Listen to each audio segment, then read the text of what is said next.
Welcome to Wild Spirits Outdoors, the place for real hunting talk, tactics, and a few laughs. Now, let's dive in with your host, Brad Dijon.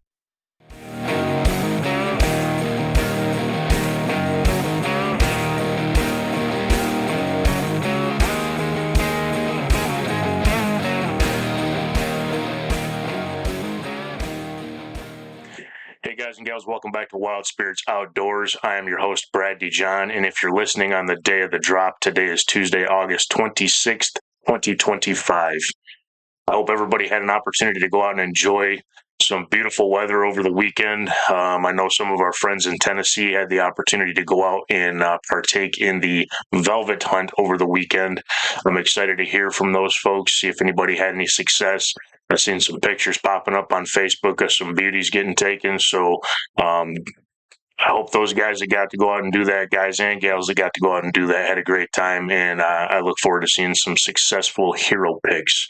For the rest of us who are still sitting here chomping at the bit, waiting for our seasons to open on October 1st, I hope a lot of us were able to get out and enjoy the beautiful weather we had over the weekend, and just get to go out and enjoy this wild space we call the outdoors.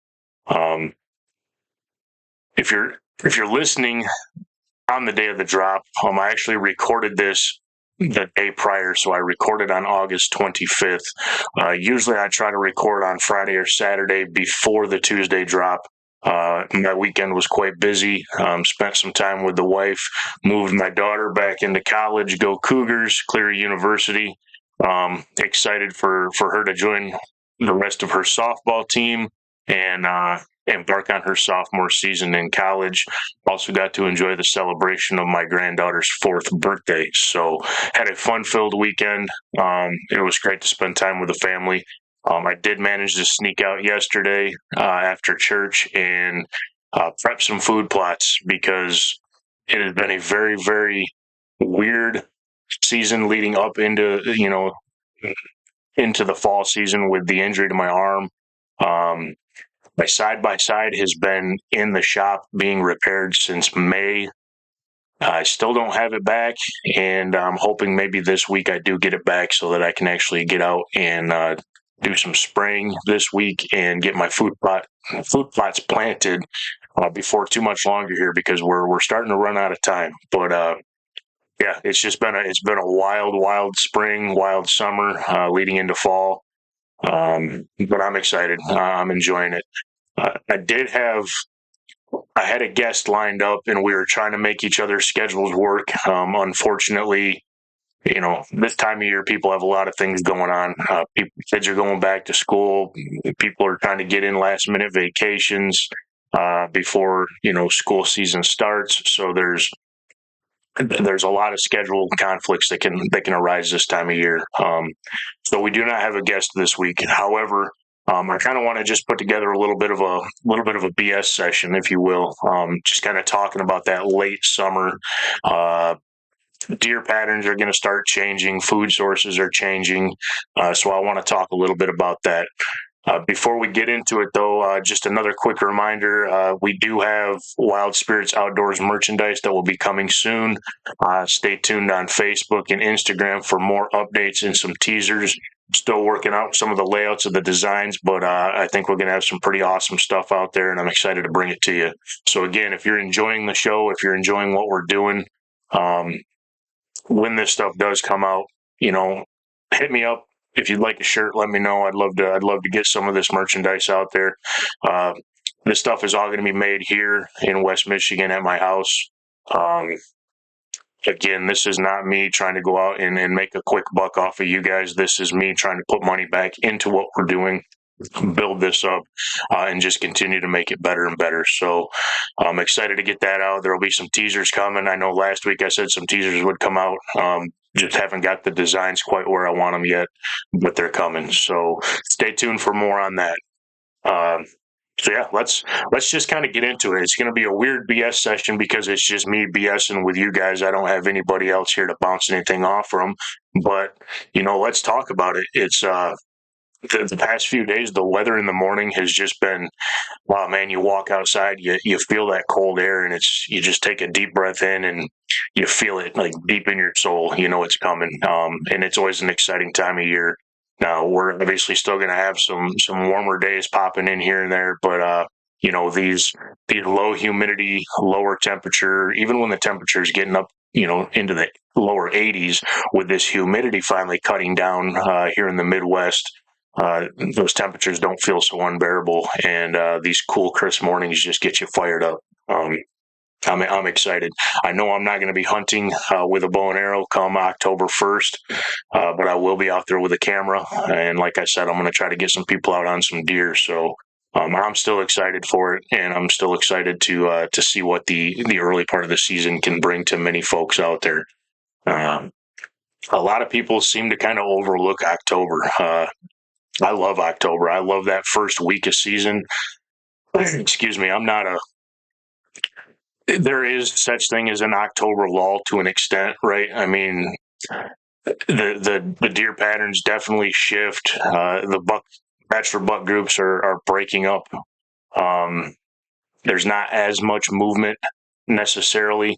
I shouldn't say there's not as much movement. There's not very much movement of any distance, which is very similar to the early season prior to hunting season. These deer aren't traveling extensive distances. They're staying pretty close. They're staying in cover that's very close and convenient to the food sources and the water sources that they're looking for, and that continues right on in through the middle of October. So, yes, there's an October lull. Yes, it seems like the deer just kind of disappear for a little bit, but it's just a patterning change for them, and you can still be successful during that mid-October lull period. So I still enjoy October, and right now is really, leading into October. This is my favorite time to really, really start getting into the scouting, because we're starting to see that summer pattern shift a little bit. If anybody's out there running trail cameras, you might be seeing some more sporadic. Sorry, I forgot to move my phone. You might be seeing some more sporadic movement of bucks individually versus being in groups. I'm still seeing a mix where they're bachelor grouped up, but I'm definitely seeing more and more bucks on their own, uh, checking scrapes, hitting my mock scrapes. They kind of seem to be coming out to feed. They'll end up out there together, but they're not coming out necessarily in this group. They're coming from different directions. They're all kind of getting out there.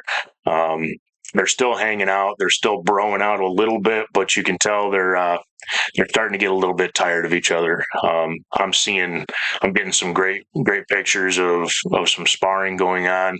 I've had some buddies send me images of deer out in food sources that are posturing up at one another, and they're just kind of establishing that pecking order, making that early determination on whose territory is this, and who's going to stick around when once the velvet sheds off and they start breaking up, who's going to consider this to be their turf, and who's going to have to go look for another spot. Obviously, you'll see them circle back through as the rut comes in, but you're definitely going to start seeing that shift in patterns. I put something out on Facebook and Instagram this week talking about acorns. When I was out to my property last weekend, I noticed that the acorns were dropping quite heavily. The white oaks were dropping, which got me pretty excited. On my particular private property that I own and hunt, the years that we have a bumper acorn crop are some of the best hunting years for me. Between my water sources, the cover I have on my property, the food that I plant for the deer, now you mix in that bumper crop of acorns, and it just seems like my 60 acres hunts like 300 acres. It just seems to get bigger because I've got sporadic pockets of acorns, and so you've got deer dispersed feeding on acorns. Not everybody's jumped up on top of each other in a destination food source or in a small food plot. You could have trees on the southwest side that are dropping. You could have trees on the northeast side that are dropping. So it kind of spreads those deer out, and it makes the property feel much bigger than 60 acres. So I'm excited to see how how the rest of this late summer, early fall kind of plays out. When are all these trees going to drop? I'm hoping to see some of these whites continue to hold on to their acorns going into that early part of October. Acorns are king when it comes to deer. You can have a phenomenal destination food source, and if there's a mass drop of especially white oak acorns anywhere nearby, and those start dropping, the majority of those deer, now I'm not saying they won't come out and hit those destination food plots, but they're going to spend the majority of their time feeding in those acorns. Acorns are a superfood. They are just packed full of nutrients. They've got good fats in them. They're going to help these deer build up their fat reserves for wintertime. So if you have oaks on your property, I would strongly suggest before season starts, to try to get out there and walk around those oaks and see which ones are already dropping, see which ones are holding, and start thinking about that coming into whether it's coming into the youth season here in Michigan, if you're going to be taking a kid out. Think about where those oaks are dropping currently. That season starts here in, I don't know, it's like a week and a half, 2 weeks, something like that. It's not very far out. So really start looking at that. And then for the guys that are looking at that October 1st opener, really pay attention to that. And if you have the ability to be mobile in your hunting setups, it's a great time to be able to slip in, get on some fresh oaks, get set up, and capitalize on that feeding opportunity. Because this is a BS session, and I know I say this every week, but I do have some show notes here just so I can kind of keep myself somewhat on task. I'm probably going to bounce around to several different topics, but again, it's late August, so things are changing, and I want to just dive into a lot of that. If you're hunting in an area that's got soybeans, that's another hot food source right now. We all know, or most of us know anyway, that the soybeans are a huge attractant when they're still green. They got that high moisture content. When those start to brown off, it's like somebody turning the faucet off, right? The deer just disappear from those soybeans until later in the year. After we've had several freezes and cold snaps, they'll go back in and hit those soybeans. So what I would say right now leading into season is obviously we're looking at green. So we're looking at soybeans, we're looking at clover, alfalfa, that kind of stuff. Anything green, high moisture content is going to be a hot food source. Acorns are going to be a hot food source going into the early part of the season. Just continue to keep those in mind. If you have the benefit to be able to scout from a distance, maybe you're scouting a soybean field or an alfalfa field. If you've got areas on that field that also have oak trees on the edges, those are especially good places to pay close attention to this time of year. Those deer might be sticking closer to the field edge versus venturing out farther into that large food source and eating, because they might be picking pretty heavy at any acorns that are dropping along those field edges. I know I said it before that acorns are a superfood, but they're like crack to deer. I mean, deer will abandon just about any food source when the white oaks are dropping. They're going to go right to them. So again, if you've got acorns, white oaks in your hunting area, pay very close attention to what they're doing this time of year. I honestly think that a lot of times people attribute that October lull where they're not seeing deer out on these destination food sources as frequently. I think people are attributing that to the October lull, when I honestly think a major portion of that can be that the deer are they're back in the timber, and they're moving around based on which tree or which acorns are dropping at that time. So if you've got a hot tree dropping, those deer can come in and mow those acorns down within just a few days, and then another tree starts dropping and they're going to move on to that next tree. So if you don't know where that action is or where those trees are on the properties you're hunting, and you're just sitting there hunting field edges over the evenings, it might feel like there's no deer movement, when in reality those deer could be 150, 200 yards back in the timber, just bouncing around to various oak trees, scarfing up acorns. So keep that in mind when it comes to the October lull. I think you can have more success moving off of those destination food plots and just working your way around, staying mobile, so you're not burning any particular areas out. Hunting those oaks this time of year, really from, let's say, from September 1st right up until about October 15th. I think that can be a really good time to be not committed to any one particular spot and just moving around based on where those acorns are falling. And if you're out sitting, you can listen a lot of times on fairly calm days, and it'll sound like it's raining when you've got a good mass crop of acorns. You'll just hear them. They're just falling, and there will be a lot of squirrel activity and obviously a lot of deer activity. So keep that in mind. I know I just beat it over the head about 50 times, but I love mass crops. I love when we have a bumper crop of acorns, because at least where I hunt, because of how my property is laid out and because of how the oaks are set up on my property, it can be a phenomenal early season for you. Let me take a look here at my notes and take a drink of coffee. Try to continue to stay waking up. So it's late August now. We've got that late season shift. It's already starting, and it's just going to continue to become more and more prevalent. It's just the nature of the beast.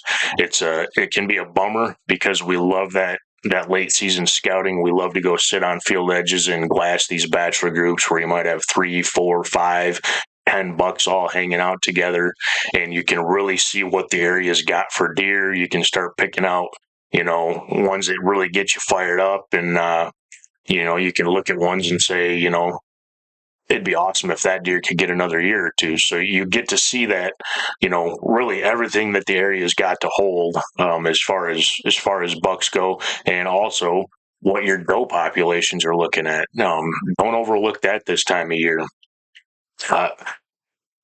We as hunters, we have to take ownership. We can't rely on the people that are, putting out the tags and setting these quotas.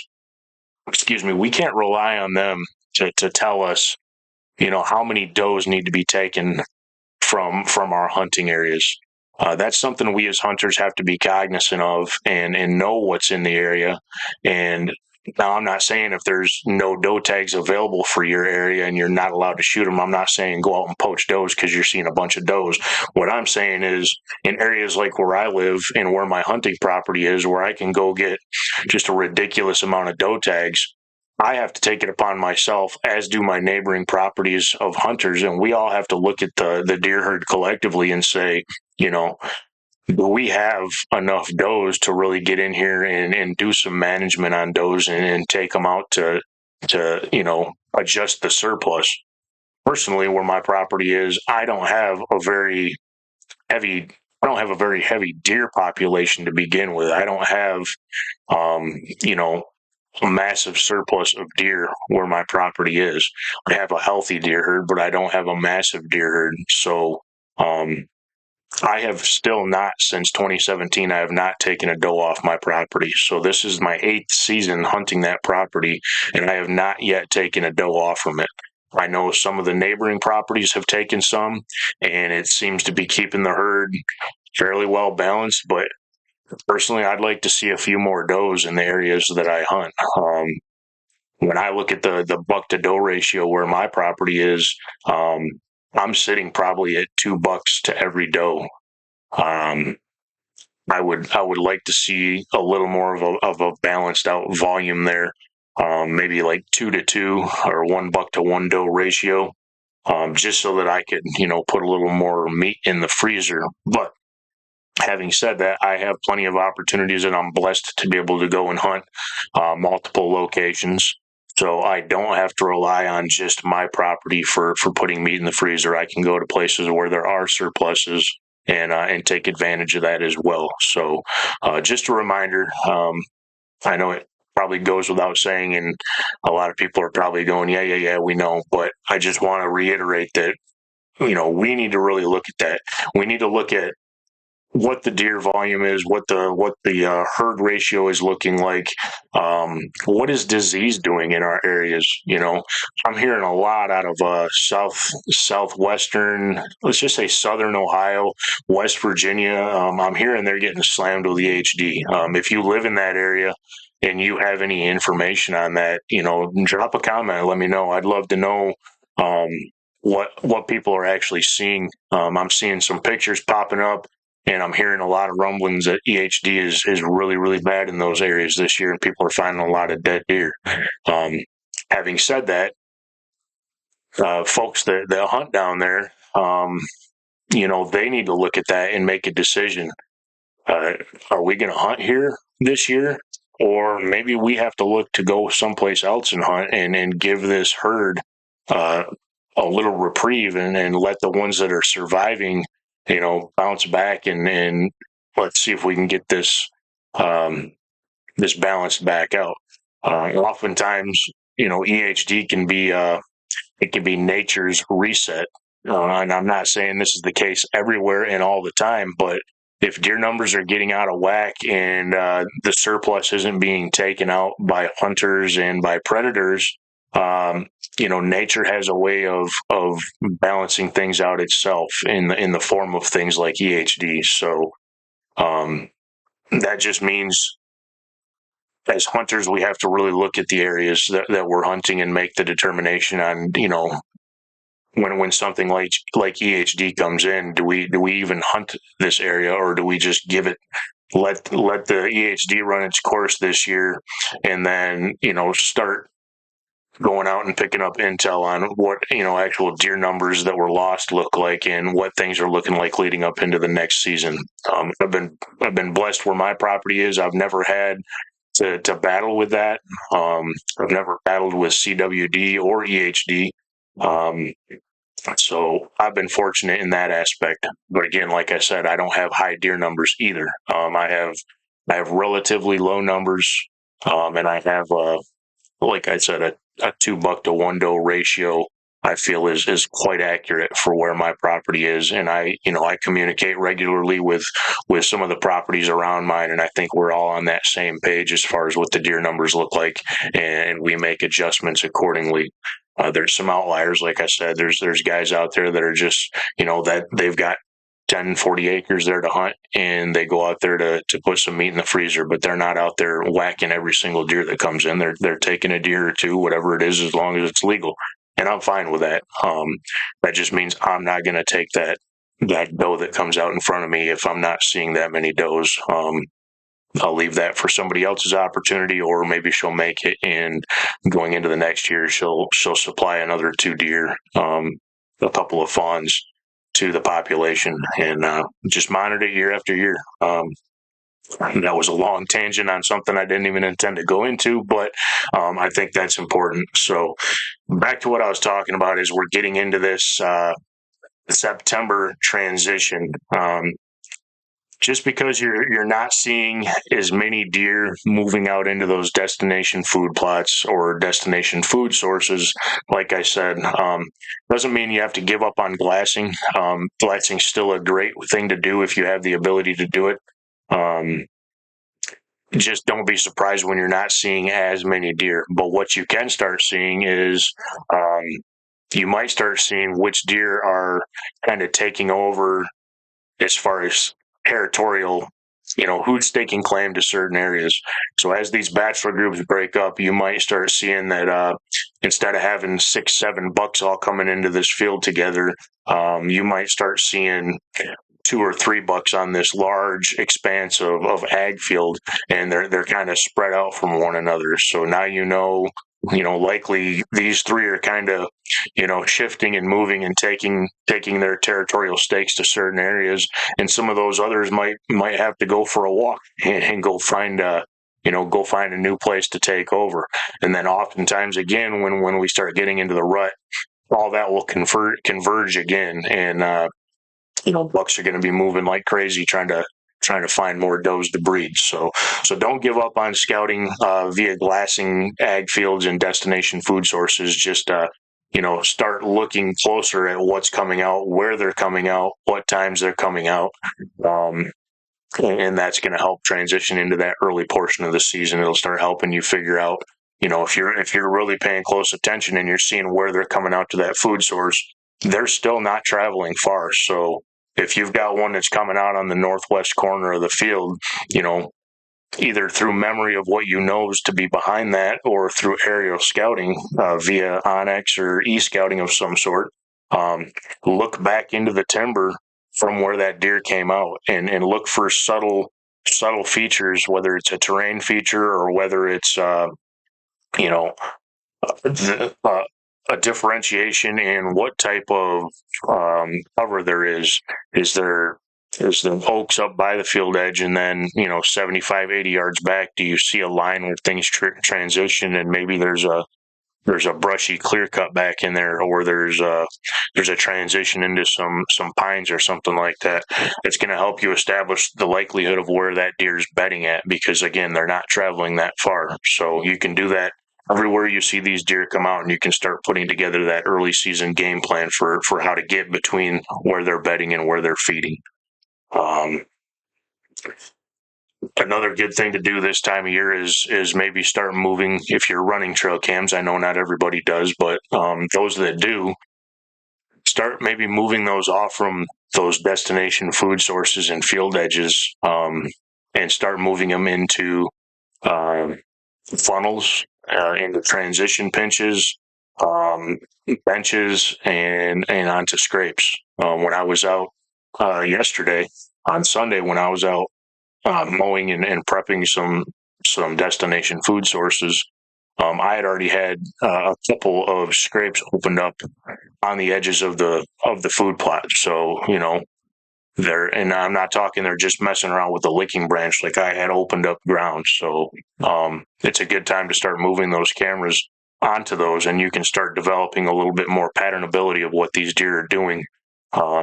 If you're running multiple cameras in multiple locations and you're picking up the same deer, you can start kind of creating a timestamp of where he was at what time and how he's moving through the property, and that can help you start game planning how to go in and make that attack. I still, when it comes to early season, I don't like to get super aggressive. I don't like to dive right into bedding areas. I don't like to push too hard. I still like to kind of sit back and pick and choose my battles. I like to be very mobile. That way I can get in and get out, not leaving a bunch of scent behind. I can just go in, hunt the spot. If it doesn't work out, I can, pull everything. And the next time I get an opportunity to hunt, maybe I go back in there, or maybe I, make a little change to where I'm going to set up. So I don't want to get super aggressive, but if I've got a super patternable buck that I am very interested in, and, he's one that, he's on my hit list, let's say. If the conditions are right and I feel that I've got that deer's patterns pinned down pretty well, I might get fairly aggressive on that deer and try to get it done that first week of October. You just got to be smart about it. I'm not going to get super aggressive if it's 80, 85 degrees, because I don't want to be going in and pouring sweat and really stinking things up and alerting that deer to my presence. I don't want that deer knowing I'm there. But if he's super patternable and I have the right conditions, I might get pretty aggressive and then try to get in on him pretty tight to where I think he's bedding. But big picture, I'm typically not getting super aggressive early in the season. So trail cam transitions off the main food sources, onto some scrapes, into some funnels, into some pinch points. Don't burn stands out. We just kind of talked about that, but it can be tempting. Again, if you feel you've got this deer pattern and you feel you can make these aggressive moves and not educate that deer, or if you think you can get it done, like, I've got this deer figured out, I know exactly where he's bedding 5 out of 7 days, and I think I can get in and make it happen. That's a decision to make where maybe you do get aggressive. But if it doesn't happen, don't just keep going back and going back and going back. You don't want to burn stands out, and you don't want to educate these bucks. I'm not going to say that they're going to up and leave. I don't like that terminology. I don't think that a deer is necessarily just going to bail on on an entire area. I mean, they call these areas their home, their core areas for a reason. They feel comfortable there. Even if they get spooked out of bedding, they still feel that that was a good bedding spot because it did exactly what it was supposed to do. It got them out of danger. They were able to escape from you or from whatever they thought that predation was. They were able to escape from that spot that they laid. So this is an oversimplification because we know deer don't have, cognitive thought like we do, but in that deer's mind, he's saying, okay, this is exactly why I laid here and why I chose to bed here is because I was able to get away from whatever was coming and live to see another day. So I don't want to say that deer are going to abandon an area, but they will certainly make adjustments to how they use it. They might shift their bedding location if they're bumped out of it repeated times. They might hunker in tight and just not move, until more into that nocturnal aspect of things. So we don't want to burn those spots out. Just be smart if you're going to go in early and be aggressive. Have a pretty high confidence rate that you can get in there and make it happen. Again, this time of year, we're scouting smart. It's a great time to be walking the oaks, figuring out what's dropping, and start mapping that out. If you're using e-scouting if you're using e-scouting, you use that to your advantage and start when you're going out in these last couple weeks before season. Start mapping that out. What acorns are dropping where, and once you get that mapped out, now go back through and start looking at bedding. Where are the bedding areas in relation to these oaks? And then another key factor, and if you remember back when Tom was here from Leveled Outdoors, he made a great point. Water is a great source all season, but especially in early season. So if you can tie together the fresh oaks that are dropping, the closest water source where these deer can go get a drink, and bedding, you've kind of hit the trifecta there. And if you can figure out a way with minimal impact to get in and intercept bed to feed or bed to water locations, that early season can be a lot of fun and can be very, very successful. So think about those things and, don't get married to your summer intel. Excuse me, I'm going to take a drink real quick before we talk about this. All right, yeah. So it's really easy to get hung up on that, July, early August intel that we're seeing. And it's exciting because you're getting to see so many deer together. And, how many of us, I'm going to speak from my own personal experience. I don't know how many times I've had some really, really, really nice bucks on camera mid-July into second week of August. And 9 times out of 10, right about now, when I'm actually seeing it on my cameras, for the most part, as these bachelor groups are starting to break up, I'm not seeing the bigger bucks that I was, getting really fired up about, and that were getting me excited. I'm not seeing them as frequently. Some I have not seen in a couple weeks already, and I'm not concerned that they're dead or anything like that. It's just I know how this goes where my property is, and I know that a lot of times when this summer pattern starts to disperse, there's bucks that I might not get on camera again, maybe until November 5th. It's happened several times, especially with some of the, I'm going to call them the megas in the area where I hunt. And again, I'm not in an area where I'm going to be pulling down 150, 160 inch deer, every year. We're seeing multiples, but typically every year I've got a 140-ish class deer in my hunting area. And more often than not, that deer will disappear middle of August, August 10th, right around there. That deer will disappear like it was beamed up by a spaceship. I mean, I will get no pictures of it. I won't get pictures at 3:00 in the morning. I won't get pictures, period. And then all of a sudden, first week in November rolls around and he's right back on my property, and I'm getting pictures of him on multiple cameras 2-3 times a day for 5 straight days. And if I don't get it done, oof, he's gone again. I don't know where he goes. I don't know why he chooses to call my property home basically from April until mid-August, and then he disappears. But I have got surrounding my property, I have thousands of acres of swamp, um, impenetrable swamp, thick swamp. I have places where there's probably been no human movement in there in a long, long time. So he's got a lot of places to go and hide. There's a lot of woody browse. There's a lot of mass crop. So he doesn't have to be tied to necessarily a destination food source. And I think that has a lot to do with it. I think as he feels that transition, I think, or I shouldn't say he, but these more mature, older age class deer, as they feel that late season transition coming, they feel the testosterone starting to take over. They're done. They're not wanting to be around other deer, and I think that's exactly what it is. I think they just, oftentimes, I think they work their way deeper into these really, really dense, vegetative, swampy areas, and they just kind of hang out in there until they know it's time to go breed, and then all of a sudden, poof! It's like clockwork. They pop right back out.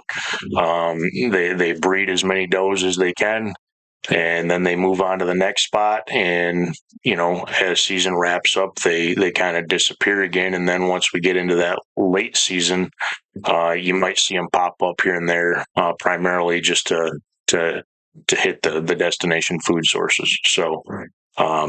Yeah, it's interesting and it's cool. It's cool to see how these deer behave. They definitely behave differently than more immature deer do. I just find it amazing how they just know, and they just shut off, and they disappear for, let's see, August to September, September to October, October to November. They disappear for 3 months, and then all of a sudden, poof, they're back, and they're back at the perfect time. It's like they're the first ones to know when that first doe goes into heat, and when they reappear, to me, that's when it's like, okay, definitely, those are being bred actively now. A lot of those younger deer, you know they're horned up pretty bad, and they're just running around like crazy. They're chasing does that aren't ready yet, and they're creating chaos. They're creating that excitement. It's fun.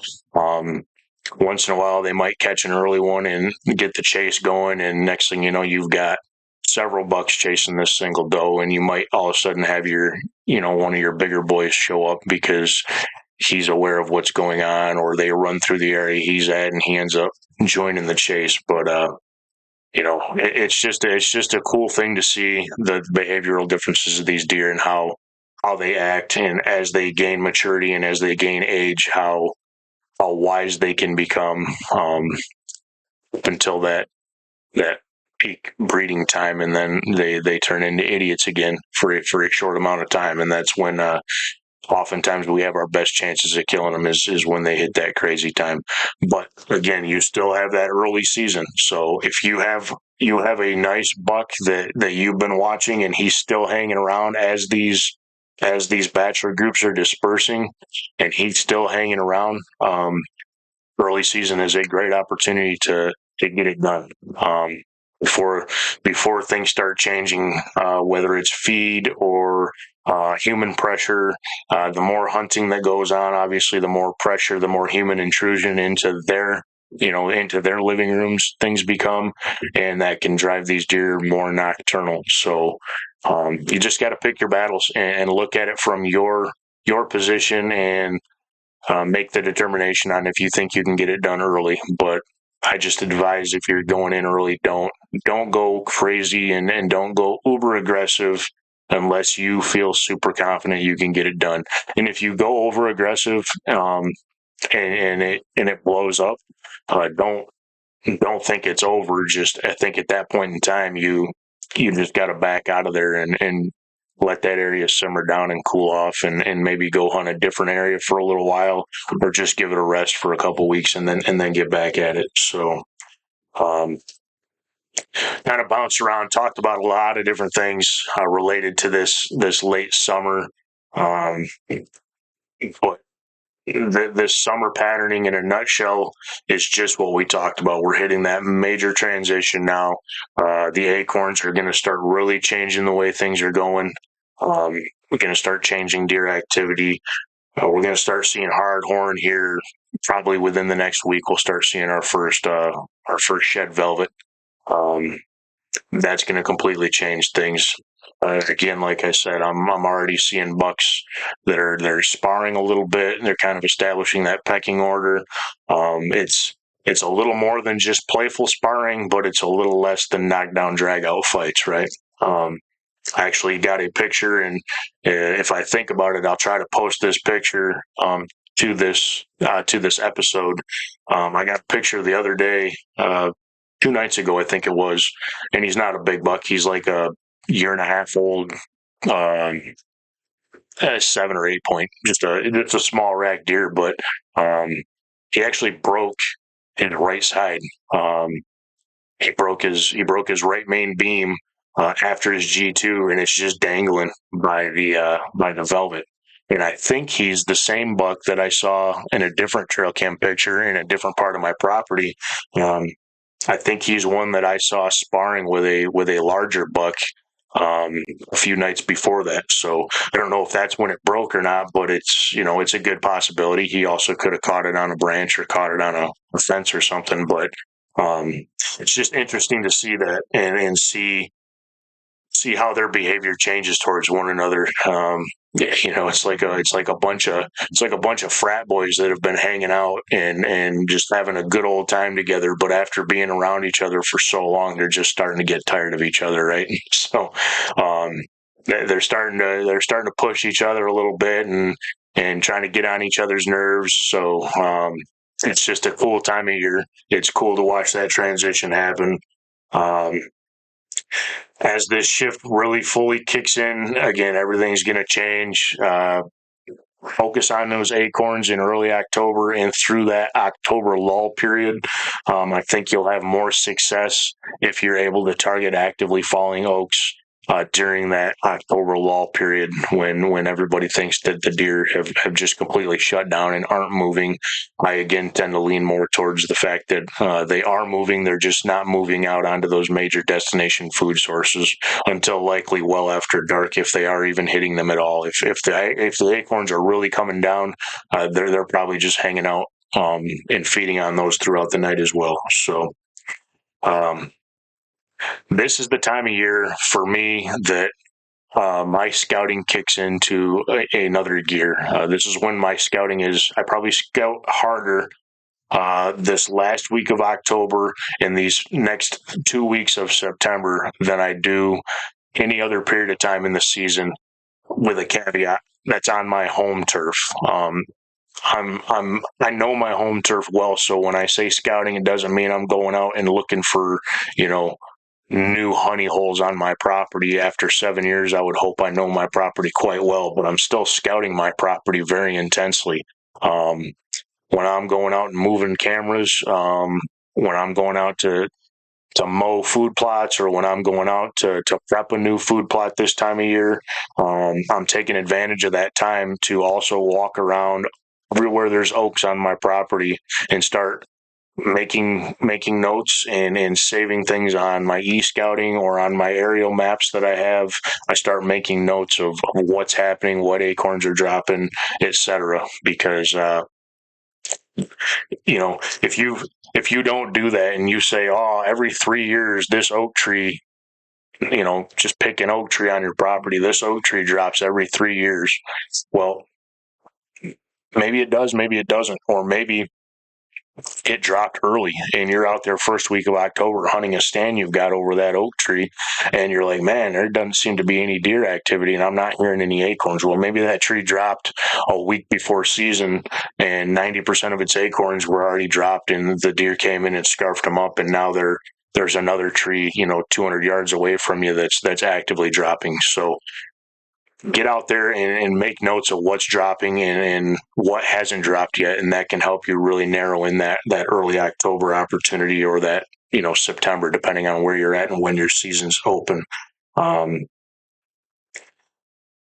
So yeah, I'm really locked in. I'm scouting really, really hard this time of year.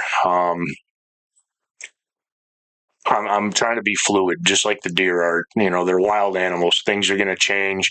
They're going to move on their own whims and wants and needs, and we have to be able to move with them. So keeping that in mind when you're going out and doing this scouting, and making these notes is going to pay dividends, guys. I promise you that.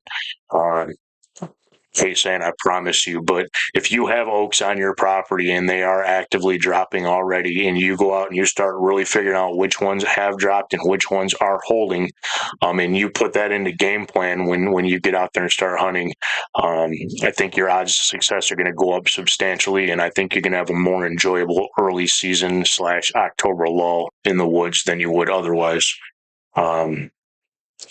I'd love to hear from you guys. As I always say, I would love to hear back from you what you guys are seeing in various areas, states that you hunt in. I've had some guys drop me some messages from Alabama and talking about what the acorns are doing down there, what the deer summer activities are currently looking like. I've had some guys from Kentucky reach out, Tennessee reach out. I don't think anybody from Indiana yet, but I would love to hear from you guys. PA, the Carolinas, Kentucky, Tennessee, Bama, Mississippi, Illinois, Wisconsin. If you got whitetails in your state and you hunt them, I want to hear about it. So, drop me a message. Let me know what the deer are doing. If you're listening and you're hunting in Tennessee and you had the opportunity to go out on that velvet hunt, I'd love to hear how it went for you, whether you were successful in taking an animal or not. I'd love to just hear how the hunt went. I think that's a fantastic thing, and I'm going to quick caveat off from that. And Michigan, if you're listening, NRC, DNR, I think Ted Nugent's onto something. I think we should start our archery season in September, like a lot of other states do. I don't know how that will play in with the youth season and all that good stuff, but in addition to that, you know, the NRC and DNR are always saying that they don't have revenue. I don't know how they don't have any money. I don't know where the money is going that they are getting, but I've got an idea for you. If you want to generate some additional revenue, the way private land archery lottery season for one weekend in August, just like Tennessee does. The same weekend, August, that last weekend in August, Friday, Saturday, Sunday, private land only, velvet tag, uh, buck only tag. I'll pay as a Michigan resident. I'll pay $100 to get in on that lottery for the opportunity to harvest a velvet whitetail in my home state without having to travel, 9-10 hours from home to have that opportunity. So if anybody from the NRC, DNR is listening, yeah, think about it. I would love to have a lottery hunt, limited tags. We don't have to go crazy with this. It's a short one, and it's archery only. It's an archery only hunt for one weekend, last weekend in August. I'd pay $100 to get in on that lottery, and I'd pay $50, whatever if I have to use my base license tag, however that's going to work. But I think you'd get a lot of people in on that, because I think there's a lot of guys that would love the opportunity to take a velvet deer here in Michigan. But we can't, because our season doesn't start till October 1st. And outside of a genetic anomaly freak, the bucks are all hard horned by then. So that's my spiel. That's my BS session this week, guys. I know I kind of went in several different directions as I was trying to talk about late season strategies, but try to pick and choose what you liked out of it. Think about it. Put some of it into application. I think it's going to make for a more enjoyable early season hunt for you. Thanks again, guys, for joining. Thank you for the support. Please continue to like, follow, and share Facebook, Instagram, YouTube, Spotify, iTunes, iHeart, etc., etc. Merchandise is coming. excited to do that. I'll start getting some pictures out of what's going to be available, as well as some pricing. I think how it starts, excuse me. I think when it first starts, I'm going to do pre-orders versus me printing up a bunch of inventory. I don't want to carry a ton of inventory until I see how this goes. So I think I'll do some pre-order specials. So if you guys are interested in getting something, once I get everything out there as far as what's available, what images, what shirt styles, I'll do a pre-order special where you're going to get a special pricing discount if you do a pre-order. And then as that picks up, then I'll start carrying some inventory, and pricing will go back to, a list price. But the pre-order specials, I will get out there and give everybody a special price break if they do a pre-order on it. I think we've got some cool ideas as far as the imagery goes. Again, I am not a graphics specialist. I'm just trying to figure this stuff out. I've got some fantastic people helping me with this that are graphic specialists, and they're taking the stuff in my mind and they're putting it to pen and paper and coming up with some great ideas. And then we'll work together to kind of mold that into exactly what I was seeing in my brain. So I'm excited for that. Last week of August, guys, it's coming. A lot of seasons are opening here in the next week and a half, and we've got youth season coming here in Michigan. If you're taking your kids out, please make sure they've been practicing. Please make sure they're dialed in. Go out, have fun with them, make it a memorable opportunity for them, and make it a memorable experience. The best way to make it a memorable experience is if they pull a trigger on an animal, they make it a successful trigger pull. So make sure they're practiced, make sure they're sharp, make sure they're hitting what they're aiming at. Stay safe. Get the kids outdoors. You archers out there, get out there, shoot your bows. It's coming. It's coming quick. It's exciting. I thank you all again. This is Wild Spirits Outdoors. Take care.